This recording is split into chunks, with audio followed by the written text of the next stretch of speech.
Welcome to our weekly news roundup at the Diaspolitan, where we give you useful updates on everything that has happened in Nigeria. This week, Nigeria strengthens ties with the UAE. Abducted children and teachers from Oriire local government were rescued. NELFUND disbursed 1.5 billion naira in student loans. Stay tuned as we take you through updates in politics, education, security, Nigerian innovations, diaspora news, and the local news in the Niger Delta. Reporting is Kelvin Nanakumo from the Diaspolitan.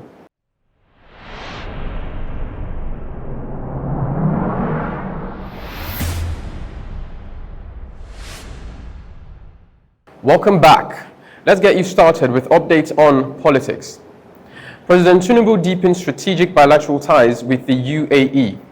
On July 7, 2026, President Bola Tinubu met with the UAE Minister of State for Foreign Affairs, Sheikh Shakbout bin Nahyan Al Nahyan, at the State House in Abuja. Following this meeting, a statement released on July 13 confirmed both nations are expanding cooperations in banking, agriculture, energy, artificial intelligence, and infrastructure. This follows the Comprehensive Economic Partnership Agreement, CEPA, signed in January 2026, which removes tariffs on over 7,000 Nigerian products entering the UAE. We would now have the interview conducted by TV 360 News with the Minister of Foreign Affairs, Bianca Odumegwu Ojukwu.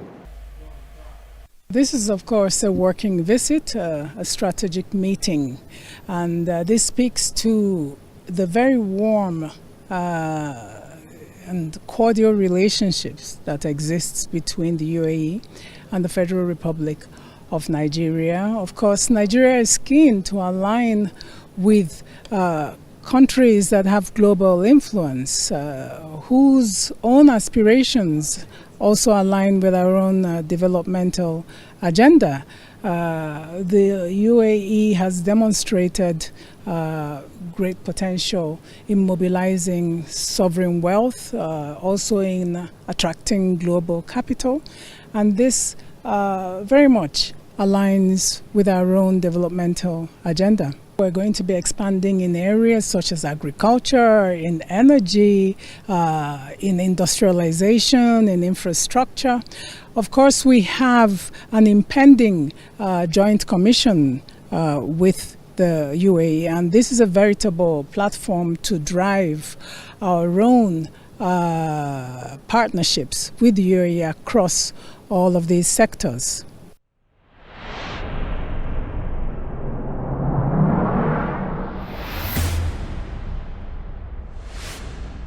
On the matters of security, here are the updates you may have missed. Successful rescue of abducted children and teachers in Oyo State. Finally, on July 10, 2026, the federal government rescued the children and teachers kidnapped from the Oriire community in Ogbomoso, Oyo State, who had been held for 56 days within the old Oyo National Park corridor. The joint operation involving the military, DSS, and police rejected kidnappers' attempt to negotiate a ransom request and stormed the forest hideout to free the hostages. The rescue of 44 kidnapped individuals in Oriire, Oyo State marks a significant shift in Nigeria's anti-terrorism strategy, as the government rejected negotiations with captors in favor of intensified military action. Despite intense pressure, the administration maintained a firm stance, resulting in the successful liberation of the victims and challenging the conventional patterns of handling such crises. This outcome highlights a renewed resolve in protecting citizens and offers a hopeful, albeit partial, resolution to ongoing security challenges. On July 13th, Governor Seyi Makinde visited the rescued victims at the 2nd Division Nigerian Army Medical Services and Hospital in Ibadan. Still top on our list is the Fake Foreign Intervention Council set up by Adeniyi Adeyemi.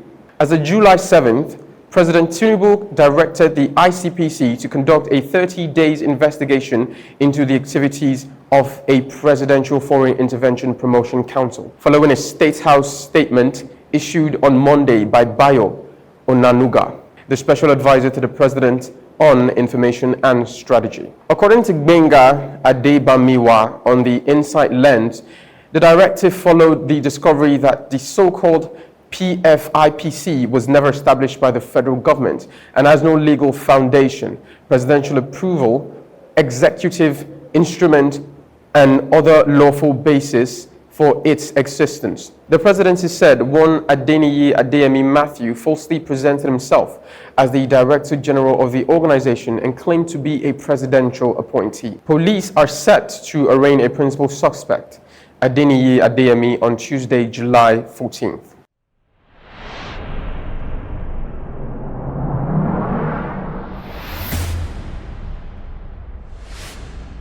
Updates on education this week has NELFUND disbursing 1.5 billion naira in student loans.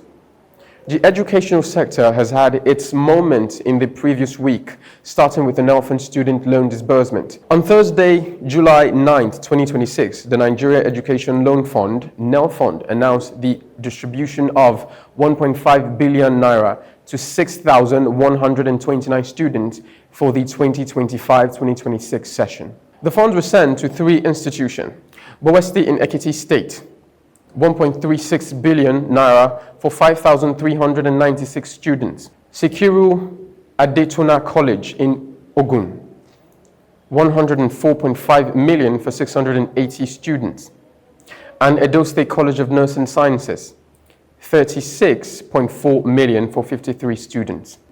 Federal government suspend planned 50,000 naira WAEC and NECO fee hike. On July 13, 2026, the federal government suspended a proposed increase in registration fees for WAEC and NECO to 50,000 naira, which was stated to begin in 2027.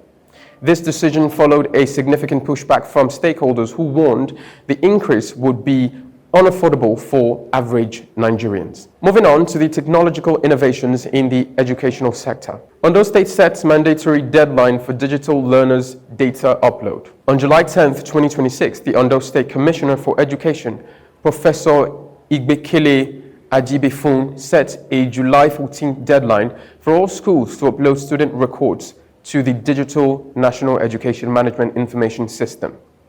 Completion is required for students to receive a Learner Identification Number, LIN, and for the state to access Hope Edu intervention funds. The Commissioner for Education, Science and Technology, Professor Igbekele Ajibefun, said the exercise is mandatory and warned that public schools heads who fail to comply will face disciplinary actions.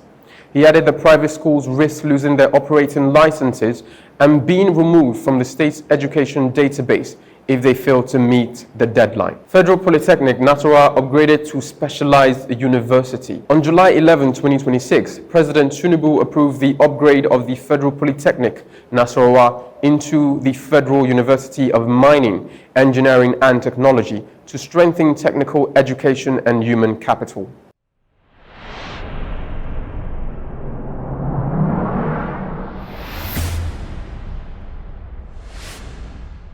As 4 Nigerians making us proud home and abroad, Afrobeat Orchestra achieves Guinness World Record in Lagos. On July 8, 2026, Guinness World Record officially certified a Lagos concert staged by Dapa Live and artists as the world's largest orchestra for an Afrobeat performance. The event, titled Trench Symphony, featured 85 musicians performing an orchestral Afrobeat composition at the Balmoral Convention Center. Fuji Icons lead a record-breaking orchestral feat.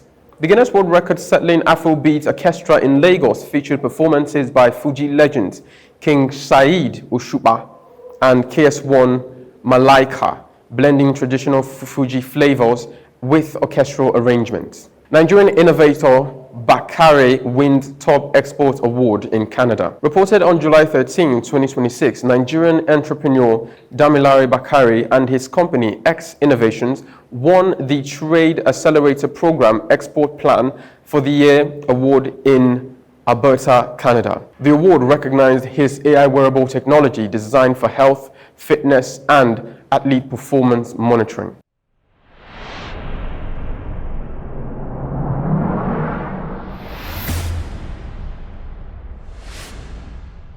Nigeria in diaspora.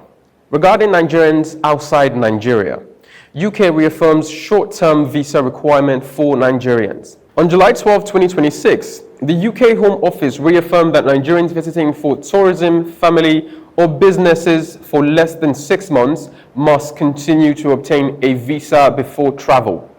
This follows an update to the UK Immigration Rules Appendix Visitor. Diaspora Tech Bridge between Nigeria and Canada. Entrepreneur Damilare Bakare is using his award-winning platform, X Innovations, to build a tech bridge, helping African-raised founders access Canada's startup economy while moving knowledge and capital back to Nigeria.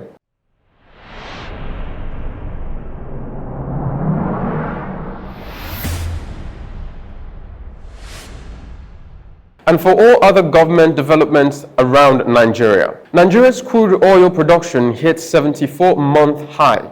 As of July 13, 2026, the NUPRC reported that Nigeria's crude oil production reached a 6-year peak of 1.73 million barrels per day, meeting its 104% of its OPEC quota. National 112 Emergency Call Initiative finalized. On July 9, 2026, the federal government met with governors and the NCC to finalize plans for adopting 112 as the uniform national emergency number across Nigeria.